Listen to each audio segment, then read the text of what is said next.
Morning. Trying to put a smile on that face. Happy Monday out there. Yes, this is still full of Green Bay tears. Mainly the Green Bay tears of the Packers fans that are in our YouTube comment section. And even some of them are subscribed, where it's like, well, here we go. I'm going to own this Asian-looking fella by watching his videos and giving him ad revenue and then commenting about his videos. And even subscribing. You own me. You got me.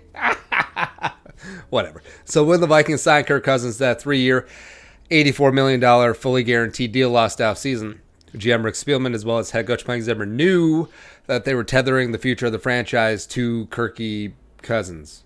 Cool. So far through 18 games, and yes, 18 because we're through 2 weeks and there's no playoffs last year. ... Let's talk about today. Also talk about you subscribing, just like some certain Packers fans. It's so funny. It's actually cute. They're like reverse owning me. It's like when, subscribe Daily Vikings Takes. It's like when, yes, the Eagles beat the Vikings 38-7, blah, blah, blah. And they're like, we're going to own you by playing the Super Bowl in your stadium and spending thousands of dollars on tickets and local hotels and spending hundreds and thousands of dollars on local food and drink and experiences and boosting up your economy.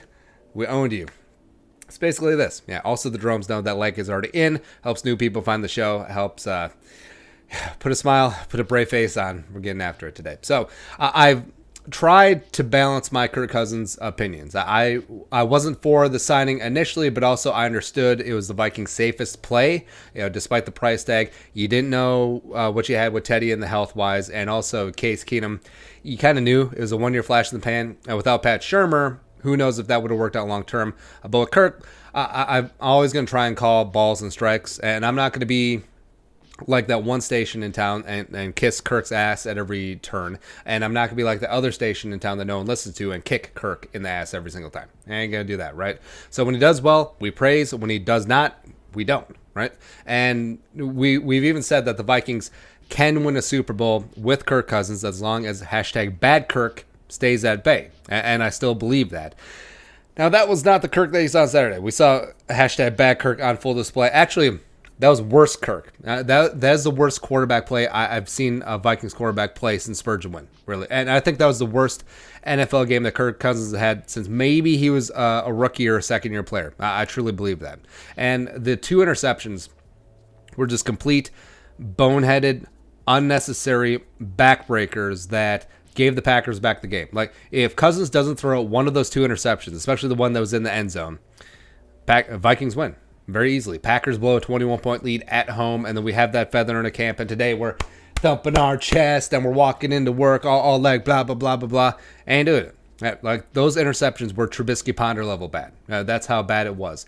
And the first one, into quadruple coverage on 3rd and 2, and just extremely unnecessary. And the second one was just mind-numbingly terrible, off his back foot into triple coverage when he had 1st and goal from the Packers 8. And the Packers were gassed, and yes, Kufansky should have just run the ball 3 times and whatever. If it didn't work out, whatever. But no. Hold on. I have to reframe the Cousins interception, second one. The Packers defense was gassed. The defense was back to being the Zimmer Hellfire defense. You're down 21-16. You have 5 minutes to go. You're in full control, and you've marched the length of the field with Dalvin and Alexander Madison leading the way. And it's 1st and goal from the Packers 8. And you throw that pass when you could easily just throw it away. Like, it wasn't there. Sure. Now, yeah, you can blame Stefanski for the play call. Sure, I'm down with that as well. But also, he's got to know his man. Like, he's got to know his guy. In the headset, you got to be like, all right, Kirk, if it's not there, throw it away. We still have 2 more downs, 3 more downs at that stage of the game, at that part of the field. Yeah, but he's got to know that Kirk Cousins is capable of pulling a big boner like that, as he's done throughout his career. He did it at Michigan State, he did it at Washington, and he did it several times down the stretch last year for the Vikings. So it's not like all of a sudden at Kirk's age, at this part of his career, he's suddenly going to flip the switch. Is like, all right, I'm going to be good now. It ain't going to happen. And the only reason why we're not talking about the Packers blowing a 21-point lead at home today is Kirk Cousins. And you know it, I know it, Zimmer knows it, he knows it. Kirk Cousins knows it too, where that defense got off the schneid from a horrible first quarter Dalvin Cook had the best game of his career. That offensive line, yeah, Cousins was under pressure 60% of his snaps. But even when he had a clean pocket, it wasn't looking so great either. But the offensive line, respect, back-to-back 2 very solid performances leading the way for Dalvin Cook. And they're running the ball. The defense was out of answers. Aaron Rodgers was washed yet again. And then just hand it back. Here you go. He's like it's like in Vegas when you're walking by and those guys have the tickets for the strippers or the strippers where it's like, here you go. Here you go. That was Kirk Cousins with the game on Sunday. And yeah, it's always just so convenient that the brainwashed, or I should say brainwashed, I should say fully bought into the cult of Kirk Cousins, like those people, the Kirk Cousins apologists, that when they look at this game, they'll point out, oh, it's a team game, bro. Like, whenever Cousins doesn't beat a team with a winning record, it's a team game, bro. Right? But if he beats down the Dolphins, like, it's all Kirky. Right? So when they point out, well, the defense shouldn't have given up 21 points the first quarter. Yeah, I agree. But, I'm also sorry. I'm so sorry. I thought that an NFL quarterback should be able to lead an offense to score more than 16 points in the goddamn game. See, I was under that impression that was going to be the case around here. I don't know. That's a case for a reason, pun intended. Or, you can blame the kicking game or the refs, or it's like, oh, well, Cousins can't be protected, or he doesn't have enough weapons on the outside besides, even though Thielen and Diggs are the best wide receiver doing the NFL. Other than that, he's fine. Cool. And yes, the quarterback gets too much love when the team wins and too much hate when they lose, but there's no denying that Kirk Cousins fumbled and threw away the game on Sunday. If Cousins didn't do that, if Kirk Cousins wasn't Kirk Cousins on Sunday, Vikings win pretty easily. Yeah. By the way, the fumbles. So that's an underrated aspect about Kirk Cousins' game. You look at the boneheaded interceptions and the decision making there, but just the ball security, and it stems from lack of pocket awareness, lack of knowing when to step up, when to slide, when to shift. He's bad at sensing pressure, and also, to his credit, he tries to hang on to the ball too long because he's trying to make a play downfield. Now, that could work both ways. And yes, he stands tall in the pocket. He can take a shot in the mouth and deliver a strike. And when he does it, it's brilliant. But when he gets strip sacked, which often happens, it's not so great, right? He led the league with lost fumbles. Last season was 7. He's already turfed it 4 times this year, lost 1 against Green Bay. And just his lack of awareness of what's going on around him is a liability, and one of the reasons why the offensive line has gotten such a bad rep in the past 2 years. And here's the thing.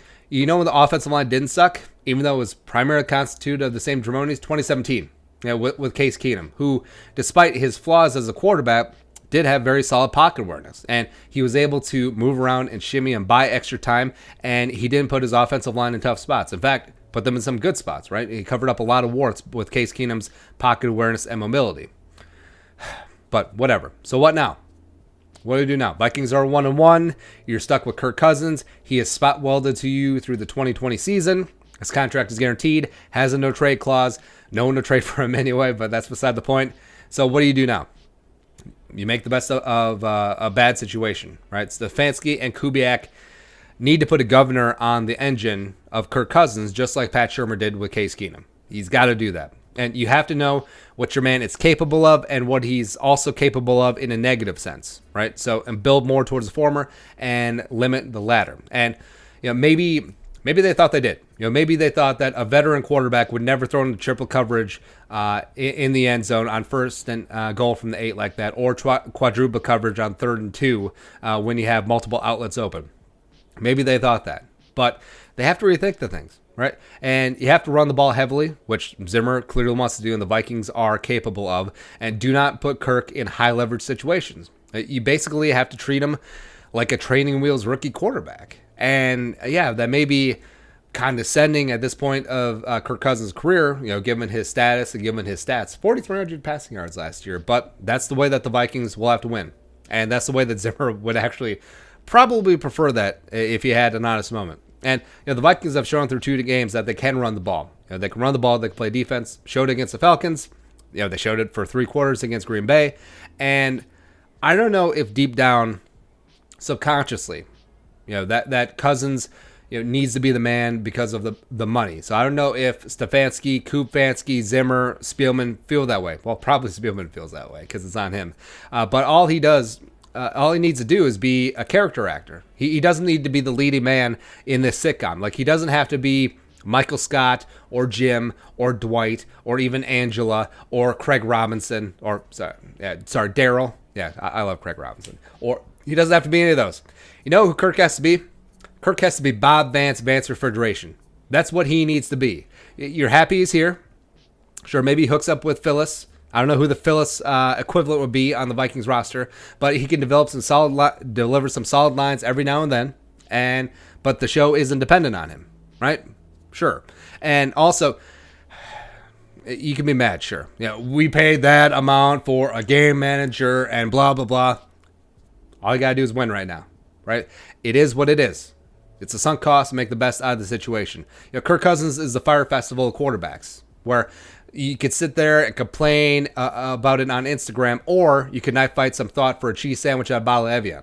So it's your choice. What are you going to do? Complain or are you going to fight? Right? Let's choose the latter. Your thoughts. Kirk Cousins, let us know in the comment section below. Also, subscribe, Daily Vikings Takes, and Venmo if you want to support the work. Plus, give us a follow on social media as well. But until next time, Skol, production value.